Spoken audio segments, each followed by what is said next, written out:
Hi everyone, it's Mrs. Castellanos. Hi, it's Mrs. Giesing. And hello, it's Mr. Thomas. All right, so boys and girls, today we are going to be doing a read-along with all of you where Mrs. Giesing, Mrs. Castellanos, and myself will ask you some questions before as well as after our story. Our first grade enrichment video, When Grandma Gives You a Lemon Tree, by Jamie L.B. Dinahan, with Mrs. Castellanos, Mrs. Giesing, and Mr. Thomas. Before we get started, I want you to think of some questions. So think about it. Think about some of the newest cool toys you may want for your birthday. What kinds of things would you ask for? Would you ask for a lemon tree? Thinking back, when I was a kid, I don't think a lemon tree is something I would ask for. Just like many of you, I want the newest, coolest electronics out there. But I want you to take a minute and think about some of the things that you may want and ask yourself, would you want a lemon tree? How about you, Miss Giesing? What are some things you would ask for your birthday? Back when I was younger, some things that I would have asked for would be Barbies, computer games, maybe a Barbie car to ride outside, an electronic one. I don't think that a lemon tree would be something that I would ask for, so I'm kind of curious what this story is about. I'm the same way. I don't think I would ever ask for a lemon tree either. It's so interesting. It's never something that I think any little boy or girl would consider. But I'm curious to see where our story takes us. Have you ever been disappointed by a gift? When that happens, how should you react?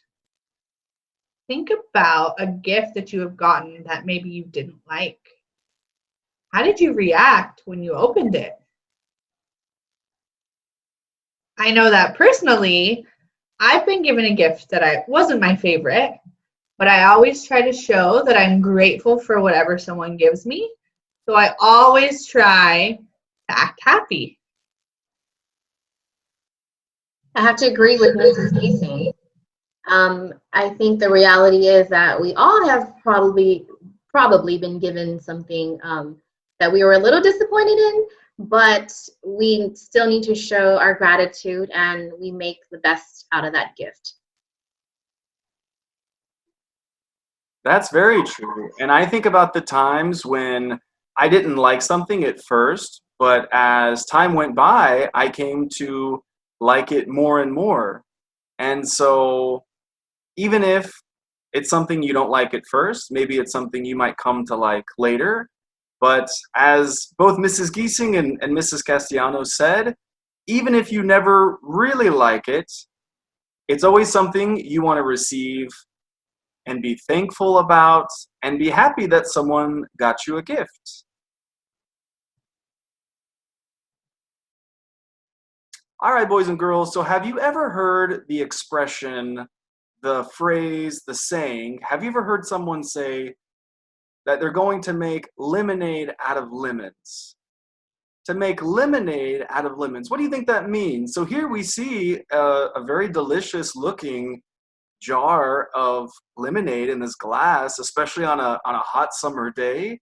Lemonade is so delicious and it's the perfect thing if you're hot and thirsty. But what does it mean to make lemonade out of lemons? Because a lemon by itself, if you just bite into a lemon, is it going to taste very sweet? Is it going to be something that most people you think would want to eat just by itself? Usually not, because lemons are very sour. When you take a bite, if you were to take a bite of one, it would make your whole face scrunch up. It would be way too sour.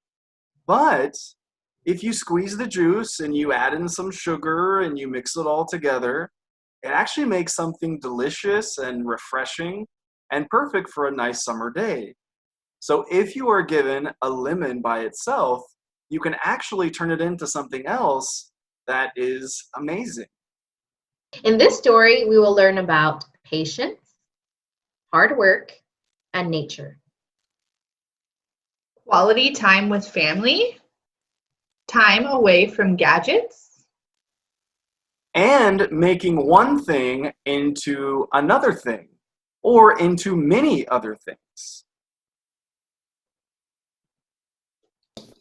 Hello and welcome back to another edition of Sankofa Read Aloud. Today's story is titled When Grandma Gives You a Lemon Tree, written by Jamie L.B. Dinahan and illustrated by Lorraine Rocha. You were hoping for one of these: robot dog, drone, computer, phone, remote control car, headphones. But, surprise, it's a lemon tree. What should you do when Grandma gives you a lemon tree for your birthday? First of all, act excited.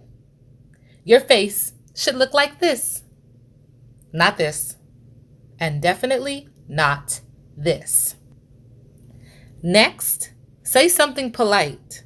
Try, "Thank you. Just what I needed." Keep smiling until Grandma leaves or falls asleep. And do not harm your lemon tree. Don't drop it off a bridge. Tie it to your birthday balloons. Play ding dong, ditch the lemon tree. Now, listen closely. This is important. Place your lemon tree in a sunny spot. Be careful not to overwater. And prepare for battle against intruders. When winter arrives, keep your lemon tree warm. Then wait, and wait, and wait some more. Once the snow melts, it's time to bring your lemon tree back outside. Well done! Sure, you can decorate your lemon tree or hide behind it. Come out, wherever you are. But you know what's even more fun? Picking lemons. Woohoo! Pick them, slice them, squeeze them. Come on, squeeze, squeeze, squeeze-a-roo. Ta-da! Now you have lemon juice. You didn't think I'd just leave you with lemon juice, did you? Of course not. Remember those gifts you were hoping for? It's good you're staying focused. Gather these items. 1. Lemon juice. 2. Water. 3. A pinch or handful of sugar. 4. A flashy lemonade stand. Cue a dazzling smile and ka-ching! Count your cash and head to the store. Now you can finally buy exactly what you want. Something you can really enjoy and share with others too.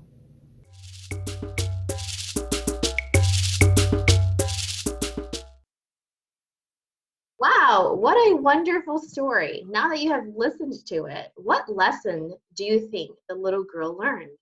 Think about that for a minute. What lesson did the little girl learn? All right, if you thought that she learned a little bit of patience, hard work, and spending quality time elsewhere away from gadgets and things that keep us occupied every day, you're absolutely correct, because these are all the things that she learned. Any other things you think she might have learned?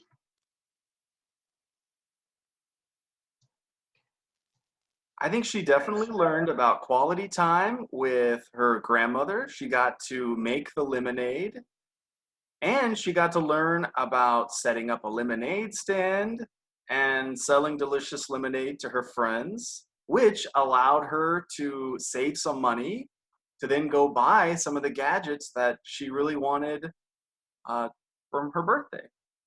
Another thing I really liked about this story was she made the most out of this situation. So in the beginning, she wasn't really thrilled about the lemon tree that she got, but she had a positive attitude about it and thought of different ways to caring for the tree and just different ways to just make the situation better. And I think she's learned a lot of great things.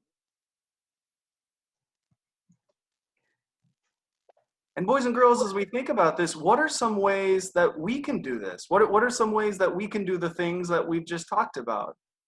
Ms. Giesing, why do you think time away from gadgets is so important?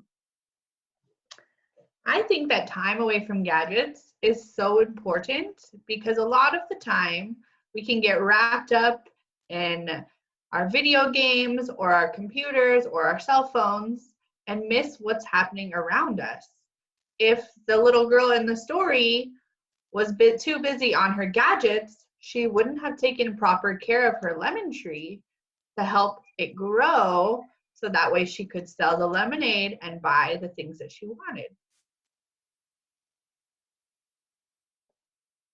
Exactly. And Ms. Castellanos, what are some things people can do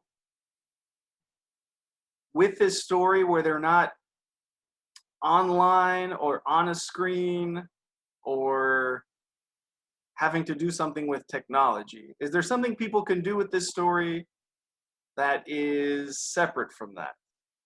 You know what? There's actually this really cool activity, and it's called lemon volcanoes. And we will share with you how to make lemon volcanoes. So that's a great activity for you to do with your family. It just gives you time away from technology and gadgets and things that you normally would do on a daily basis. So we are going to try to turn the ordinary, which is a lemon, into something extraordinary by doing a little cool experiment. So really happy to share that with you in just a second.